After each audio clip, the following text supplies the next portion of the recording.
మన ఆశ్రమంలో ఉంటున్న చిన్నారి బాలుడు రిషి పుట్టినరోజు.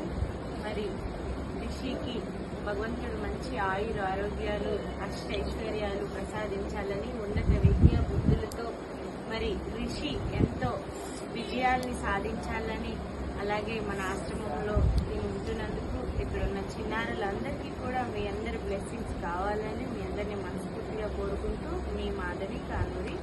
అలాగే రిషి మంచి చదువులు చదువుకోవాలి, ఇక్కడున్న వారందరూ కూడా మంచి చదువులు చదువుకోవాలని మీరందరూ కూడా మా రిషికి హ్యాపీ బర్త్డే చెప్పి అందరూ కూడా బ్లెస్సింగ్స్ ఇస్తారని మనస్ఫూర్తిగా కోరుకుంటూ థ్యాంక్ యూ.